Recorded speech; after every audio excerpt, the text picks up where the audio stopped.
우크라이나 동부 전선에서 북한군 병사 한 명이 총을 버리고 두 손을 들었습니다. 그의 이름은 김철수, 조선인민군 특수작전군 소속 상사였습니다. 저는 그날 죽음보다 더 두려운 선택을 했습니다. 고향에 남겨둔 어머니와 여동생을 다시는 볼 수 없을지도 모른다는 걸 알면서도 저는 적군을 향해 걸어갔습니다. 이 이야기는 실제 증언을 바탕으로 재구성했습니다. 꽃제비 채널은 오늘 러시아-우크라이나 전쟁에 파병된 북한군 병사의 목숨을 건 탈출기를 여러분께 전합니다. 어떻게 평양의 엘리트 군인이 적군에게 항복하는 선택을 하게 되었을까요? 그가 전선에서 목격한 것은 무엇이었을까요? 지금부터 시작되는 이 이야기는 여러분의 상상을 뛰어넘을 것입니다. 구독과 좋아요 버튼을 눌러주시면 더 많은 진실을 전할 수 있습니다. 저는 평양 만경대구역에서 태어났습니다. 아버지는 인민군 대좌 출신으로 일찍 돌아가셨고 어머니는 방직공장 노동자였습니다. 당에 충성하는 핵심 가정 출신이었기에 저는 어릴 때부터 특별한 교육을 받았습니다. 만경대혁명학원을 거쳐 김일성 군사종합대학에 진학했고 졸업 후 특수작전군 11군단에 배치되었습니다. 우리 부대는 적후 침투와 기습작전을 전문으로 하는 최정예 부대였습니다. 매일 새벽 5시 기상, 30km 행군, 실탄 사격 훈련, 폭파 훈련이 일상이었습니다. 생활 총화 시간에는 동무들과 서로를 비판했고 보위부 요원들은 항상 우리를 감시했습니다. 저는 이 모든 것이 조국을 지키기 위한 숭고한 과정이라고 믿었습니다. 2024년 8월 부대에 긴급 소집령이 떨어졌습니다. 러시아 동무들을 돕기 위한 특별임무라는 설명뿐이었습니다. 선발된 1,500명 중 저도 포함되었습니다. 어머니께 작별 인사도 제대로 하지 못한 채 저는 기차에 올랐습니다. 평양역을 떠나는 순간 어머니가 울먹이던 모습이 지금도 눈에 선합니다. 시베리아 횡단 열차는 끝없이 달렸습니다. 창밖으로 보이는 광활한 러시아 대륙은 조선과는 완전히 달랐습니다. 블라디보스토크를 지나 하바롭스크, 그리고 서쪽으로 계속 이동했습니다. 도착한 곳은 러시아 남부의 한 군사훈련장이었습니다. 러시아군 교관들은 우리에게 새로운 무기 사용법을 가르쳤습니다. AK-12 소총, RPG-7 대전차 로켓, 드론 조작법까지. 하지만 가장 충격적이었던 것은 러시아군 병사들의 모습이었습니다. 그들은 우리와 달리 자유롭게 담배를 피우고 휴대폰으로 가족과 통화했습니다. 어느 날 저녁 화장실에서 러시아군 병사 한 명이 제게 초콜릿을 건넸습니다. 전쟁은 지옥이야. 넌 아직 젊은데 왜 여기 왔어? 그의 눈빛에는 동정이 담겨 있었습니다. 그 순간 저는 이상한 감정을 느꼈습니다. 우리는 러시아를 돕기 위해 온 게 아니라 버려지기 위해 온 것은 아닐까? 훈련장 근처 마을에서 본 러시아 민간인들의 삶도 충격이었습니다. 그들은 자유롭게 거리를 걸었고 상점에는 물건이 넘쳤습니다. 조선에서 배운 제국주의의 몰락과는 전혀 다른 세상이었습니다. 10월 말 우리는 드디어 전선으로 이동했습니다. 우크라이나 동부 도네츠크 지역 바흐무트 인근이었습니다. 첫 전투가 시작되었을 때 저는 전쟁의 실체를 마주했습니다. 포탄이 빗발치고 드론이 머리 위를 날아다녔습니다. 제 옆에 있던 박동무가 포탄 파편에 맞아 쓰러졌습니다. 그는 함경북도 출신으로 제 군사대학 동기였습니다. 철수 동무. 어머니께 전해줘. 그는 그렇게 숨을 거두었습니다. 3일간의 전투에서 우리 중대는 절반이 전사했습니다. 러시아군 지휘관들은 우리를 총알바지로 사용했습니다. 조선 병사들을 먼저 보내라는 명령이 무전으로 들렸습니다. 어느 날 밤 참호에서 최동무가 제게 속삭였습니다. 철수 동무, 우리는 여기서 개죽음을 당하는 거요. 장군님은 우리를 구해주지 않을 거요.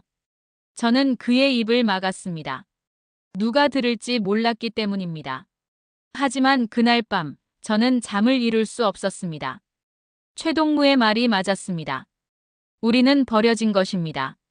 다음 날 새벽 최동무는 정찰 임무 중 실종되었습니다. 탈영했을 거라는 소문이 돌았습니다. 보위부 요원이 우리를 모아놓고 경고했습니다. 탈영자는 반역자다.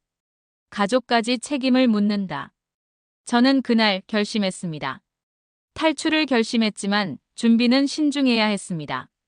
북한군 내부에는 보위부 요원들이 침투해 있었고 러시아군 감시도 삼엄했습니다.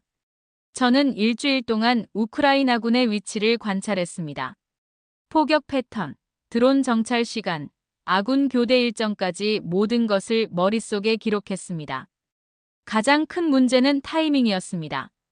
전투 중에 항복하면 5인 사격으로 죽을 수 있었고 평시에 넘어가면 도주병으로 체포될 수 있었습니다. 저는 작은 흰 천을 내복에서 찢어내 주머니에 숨겼습니다. 항복의 표시로 사용할 백기였습니다. 우크라이나어로 항복합니다라는 말도 러시아군 포로에게서 몰래 배웠습니다. 야즈다유샤. 11월 15일 밤 기회가 왔습니다. 다음 날 새벽 대규모 공세가 예정되어 있었습니다. 이번에도 우리 부대가 선봉에 설 것이었습니다. 저는 그날 밤 편지를 썼습니다. 어머니와 여동생에게.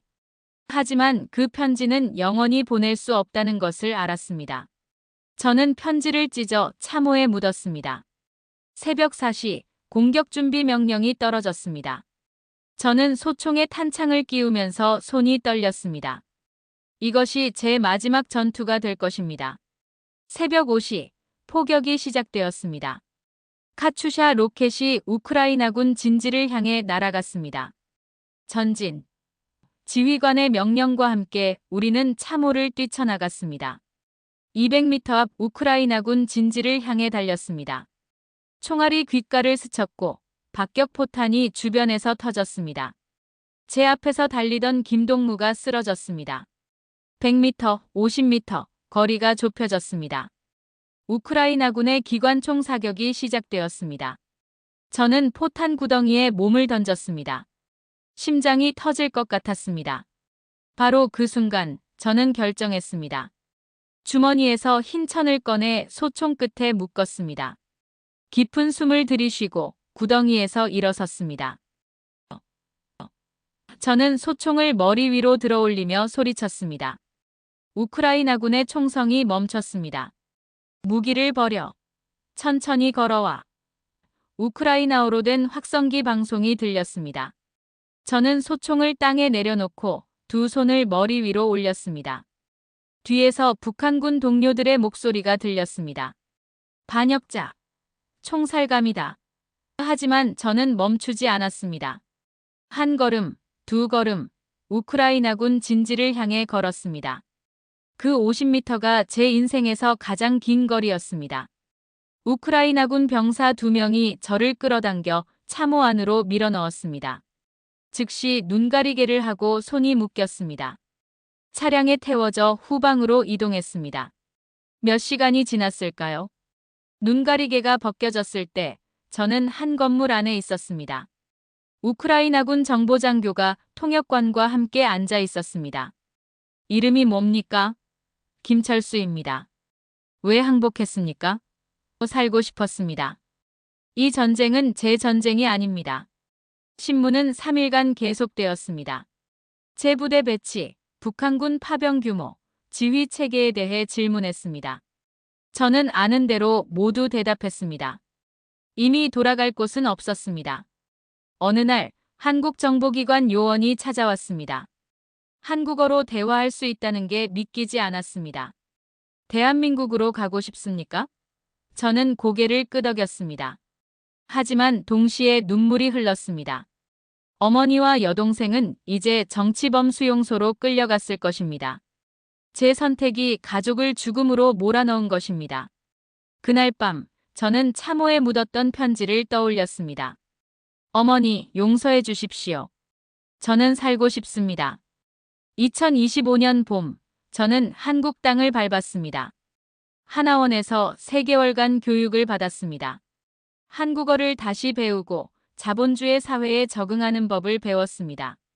처음 편의점에 갔을 때 물건의 종류에 압도당했습니다. 휴대폰을 처음 만졌을 때 유튜브에서 전 세계 영상을 볼 수 있다는 게 신기했습니다. 지금 저는 경기도의 한 공장에서 일하고 있습니다. 월급을 받아 자취방 월세를 내고 삼겹살을 사 먹습니다. 평범한 일상이지만 이것이 자유라는 것을 매일 느낍니다. 함께 탈출했던 최동무는 유럽으로 망명했다는 소식을 들었습니다. 우크라이나에서 만난 한국 요원을 통해 전해 들었습니다. 그도 살아있다는 것만으로 감사했습니다. 하지만 밤이 되면 악몽을 꿉니다. 어머니가 수용소 철조망 너머에서 저를 부르는 꿈, 여동생이 공개처 현장에 끌려가는 꿈을 꿉니다. 제가 산 대가는 너무 컸습니다. 그럼에도 저는 이 선택을 후회하지 않습니다. 탈북은 끝이 아니라 시작입니다. 저는 이제 이곳에서 제 이야기를 증언하며 살아갈 것입니다. 아직도 우크라이나 전선에는 수천 명의 북한 청년들이 남아 있습니다. 그들도 언젠가 진실을 마주하기를 바랍니다. 구독과 좋아요는 꽃제비 채널이 더 많은 이야기를 전하는 큰 힘이 됩니다.